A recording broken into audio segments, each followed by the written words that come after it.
In light of the anti-vaccine problem that we have in the United States, which may well prevent us from really getting past this pandemic, there are now more and more people calling for mandatory, that's government mandated vaccination. Now, I want to be really clear. There is a huge difference between required to do something and straight up compelled vaccination. In other words, we've had for a long time vaccines that are required if you want to go to a certain college, to send your kid to a certain school, to work in certain places. That wouldn't be new. What people are now actually talking about more seriously, some people, it's not predominant, is the idea of government actually mandating that people must be vaccinated, period. You have to just get the vaccine, a government mandated vaccine. There's an op-ed in the Washington Post by Max Boot, who some people hate, called "Stop Pleading with Anti-Vaxxers and Start Mandating Vaccinations." Now, there are really two parts here. First of all is the question of, would a mandatory vaccine be legal? Now, as a federal government mandate, there does not appear to be precedent for that. Sometimes when we talk about whether something would be legal, the language should not be, it doesn't seem like it would be legal, but rather we're not able to find precedent that would be legal.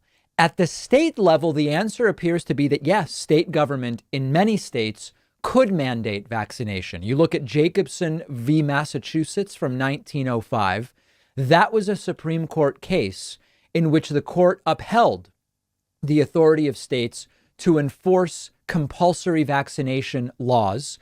The court at the time articulated the view that individual liberty is not absolute and is subject to the police power of the state. Quote, Massachusetts was one of only 11 states that had compulsory vaccination laws. Massachusetts law empowered the Board of Health of individual cities and towns to enforce mandatory free vaccinations for adults over age 21 if the municipality determined it was necessary for the public health or safety of the community. If you refused, you had to pay a $5 fine.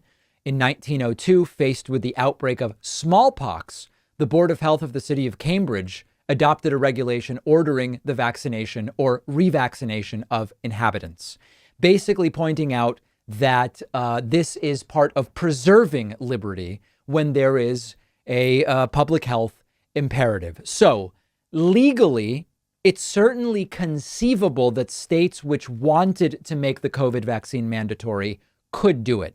Then you would get into questions like, does it apply to people who are legally residents of the state? What if you're traveling through? What if you're temporarily working in a particular state? There's a ton of complexity. That's not really the issue for me. I am not actively for mandatory vaccination. I'm for informing people and encouraging vaccination in other ways. But it would be political suicide to try to make the COVID vaccine mandatory. Many of the people who don't want to get vaccinated really don't want to get vaccinated. And I believe it would be unmitigated political disaster for anyone who tries to push mandatory vaccination. Now, one other thing, in terms of the current Supreme Court, my guess is that the current court would only go with the precedent of states being able to mandate vaccination if and when these vaccines are fully approved by the FDA. My instinct is that if a state tried to do this and there was a lawsuit and an appeal and an appeal and eventually it got to the Supreme Court, that the Supreme Court is not going to uphold the precedent when it comes to an emergency use authorization. I just don't imagine that. One idea I had, which I tweeted about, was, if this is now other ways to get people vaccinated. I tweeted, if a rumor started that liberals want to keep the vaccine away from conservatives so that they die, would it make them get vaccinated to own the libs? This is really childish reverse psychology.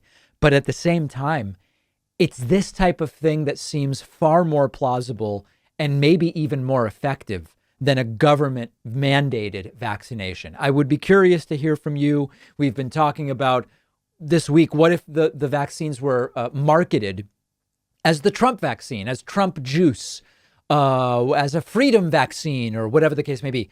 Would that maybe get some of these people to go out and get vaccinated? When it comes to mandatory vaccinations, even if you can find legal precedent for it, I don't think it's the way to go, in particular because the backlash and people who figure out a way to avoid it anyway, and the potential politically suicidal aspect of it, it doesn't seem like the way to go. I want to hear from you, though.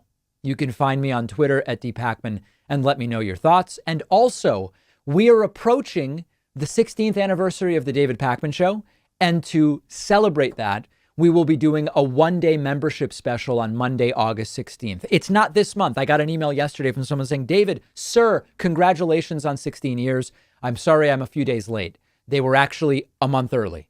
It is August 16th, technically the 17th, but 16th at midnight. Anyway, you know how these things go. We will be doing a huge email blast on the 16th telling you how to take advantage of just an unconscionable membership discount. Be notified by getting on my newsletter at davidpakman.com.